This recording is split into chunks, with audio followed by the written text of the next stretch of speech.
আসসালামু আলাইকুম রহমতুল্লাহি বারাকাতুহু। আনা আলী বাবা। যারা সৌদি আরবে থাকেন অথবা আরবি কান্ট্রিতে থাকেন তারা এই কথাটার মানে বুঝবেন। তো আমি কেন বলছি আমি আলী বাবা, গত পরশু দিন আমার গাড়িতে একটা প্যাসেঞ্জার উঠছিল, বড় জোর 20 কিলো 22 কিলো বাইরে থাকি গেছে। তো যাওয়ার সময় ওর পকেট থেকে আমার গাড়িতে একটা ফোন পড়ে গেছে। তো পইরা যাওয়ার পরে আমি আর খেয়ালও করি না, দেখিও না, এরপর আমি কোনো প্যাসেঞ্জারও তুলিনি। ঠিক আছে, অবশ্যই বোঝার চেষ্টা করবেন।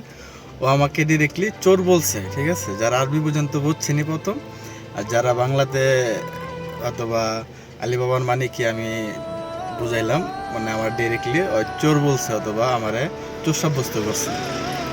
তো কেন চোর সাব্যস্ত করছে, আমি কিন্তু ওর কাছ থেকে ফোনও নেই নাই, ওর কাছ থেকে আমি কিন্তু ফোন চুরিও করিনি। ঠিক আছে, ওই আমার গাড়িতে ওঠার সময় অথবা পইরা গেছে, না হলে নামার সময় পইরা গেছে, আমি জানিও না। তো ওরে নামাই দিয়া আমি সারা রাত আমার ডিউটি করছি। ঠিক আছে, সারা রাত ডিউটি করে এক ভাইয়া ফোন দিছে, আমি আলখারিজ চলে গেছি। সারা রাত ডিউটি করে সকালে 5টার পরে আমি আলখারিজ গেছি। তো আলখারিজ গেছি, দিনে এসে গাড়ি রোদ্রের ভিতরে রেখা দিছি, এর ভিতরে ফোন কিন্তু একই জায়গায় পড়ে রয়েছে। ঠিক আছে, একই জায়গায় ফোন পড়ে রয়েছে, আমি দেখি নাই। আর আমার দেখার কথা না, কারণ যেহেতু আমি অনলাইনে কাজ করি, আমি লোকজনের উঠাই না। মাঝে মধ্যে মনে করেন তেলের পয়সার লাগে হয়তো বা টাকা শর্ট পড়লে আমি প্যাসেঞ্জারটা নিই, হয়তো বা প্যাসেঞ্জার নেই গাড়িতে। তো আলখারিজ থেকে এসে আমি রোদ্রের ভিতরে গাড়ি থুয়ে দিছি। ওই আমারে বলছে, তুই যদি চোরি না হস, তুই আমার ফোন ধরস না গেলে গা। আমি ওর বলছি, দেখ তোর ফোন আমি দেখি নাই, তোর ধর্ম কেমনে, তুই বন্ধ করছস আমার ফোন নিয়ে। আমি তোর ফোন বন্ধ করি না, তোর ফোন দেখিও নাই। হয়তো আমি আইডিয়া করছি, গাড়ির ভিতরে থাকলে অবশ্যই সৌদি আরবের রোদের তাপমাত্রা কিন্তু প্রচুর, এটা সবাই জানেন কম বেশি।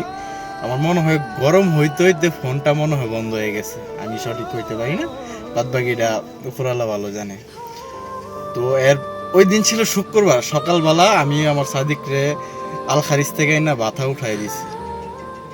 ঠিক আছে, তো ওই দিনকে আমি নামাজ পইরা সকালে আসছি, আইসা ওদেরকে নামাই দিয়া গোসল মোসল কইরা ফ্রেশ হইয়া নামাজ পইরা আমি ঘুমাইছি একটুখানি। আবার সন্ধ্যার সময় আমার ডিউটি আছে 7টার দিকে, তো আমার অবশ্যই একটু ঘুমাইতে হইব।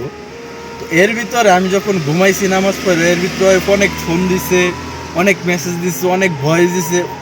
ওই সময় কিন্তু আমার শোনার কথাও না, কারণ আমি ঘুমাই গেছি। তো সন্ধ্যার সময়টা যখন গাড়ি আমি বের করবো, ঠিক আছে, সন্ধ্যার সময় গাড়ি যখন আমি বের করবো, তখন ওই ফোন দিছে ওর সাথে। তখনই আমার কথা, হয়তো আগে পরে একটু কথা প্যাঁচ লাগছে, আমি সঠিক বুঝায় বলতে পারি নাই, বুঝাই নিবেন। আমি সন্ধ্যার সময়টা গাড়ি যখন একটু মোছামাছি করতেছি, তখন দিয়ে চিপার ভিতরে ফোন পড়ে রয়েছে। তো ফোন পড়ে রয়েছে, ফোন দেখা মোবাইলের ভয়েস মেসেজ ফোন দেখা মানে আমি চিন্তা করলাম, তো অবশ্যই তাহলে ফোন কানেক্টেড, আমার ফোন দিতেছে অথবা মেসেজ দিতেছে। মেসেজে এরকম বলতেছে মানে আমি নাকি চোর, না আলী বাবা, মানে যে বলছে ওই সুরি। ঠিক আছে, তোর আমি পরে ফোন দিয়ে বললাম, দেখ আমি কি করি না করি তুই মূলত জানোস না।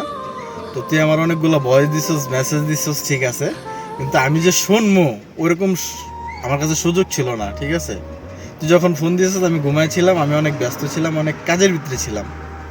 তোরে বলছি, দেখ আমি এখন আবার কাজে আসছি, তোর যদি ফোন নিতে আসিস তাহলে পরের দিন 3টার দিকে যেখান থেকে তোর উঠাইছিলাম আমি ওইখানে আসছিস। ঠিক আছে, তো জানি না আল্লাহ পাক কি রাখছে কপালে, আজকে ইনশাল্লাহ ফোন দিয়ে দেবো। আমি যতই ঝামেলার থেকে দূরে যেতে চাই, আল্লাহ কেন জানি মানে ঝামেলার ভিতরে আমার ফালায় রাখে, জানি না। তারপর আলহামদুলিল্লাহ সুস্থ আছি, আল্লাহ সবচেয়ে বড় নিয়ামত হচ্ছে এটা, ভালো আছি। তো অবশ্যই সবাই দোয়া করবেন। আর বিপদ আপদের থেকে সবসময় যদি বুঝতে পারেন, তো অবশ্যই একটু সাইড কাটায় চলবেন, কারণ বিপদ আপদ মানুষে অনেক কিছু শিখাই দেয়, অনেক কিছু মানে পরিস্থিতির শিকার বানায় দেয়। অবশ্যই সবাই ভালো থাকুন, সুস্থ থাকবেন। আর ভিডিওটা অবশ্যই ভালো লাগলে লাইক কমেন্ট শেয়ার করবেন। আর হ্যাঁ, ফোনটা তো আপনাদেরকে দেখানো নাই, এই যে এটা রিয়েলমি ফোন মনে হয় যতটুকু জানি, আমি দৌড়েও দেখি না এখন বন্ধ। ঠিক আছে, যখন আমি ফোনটা নিয়েছি গাড়ির থেকে, আগুনের মতন গরম হয়ে আসছিল, আগুনের মতন ফোন গরম হয়ে আসছিল। তার জন্য আমি যখন কাজে যাই বা আমার মনে হয় নাই উচিত এই ফোনটা নিয়ে আমি গাড়িতে আমি কাজের উদ্দেশ্যে যাই, কারণ রাস্তাঘাটে চলাফেরা করি, বিপদ আপদ হইতেই পারে। পাইছিস এই ফোনটা পায় যদি আমার বলে তুই ফোনটা পাইছিস কই, আমি তো কী জবাব দেবো? তো ওই ফোনটা যখন আমি গাড়িতে পাইছি গরম হয়ে আসছিল, আমি ভাবলাম আমার রুমে রেখে যাই। ঠিক আছে, তো অবশ্যই সবাই ভালো থাকবেন, সুস্থ থাকবেন, আর অবশ্যই আই লাভ ইউ। আর চুলটি অনেক বড় হয়ে গেছে, কাটতে হইব, দেখার বিষয়।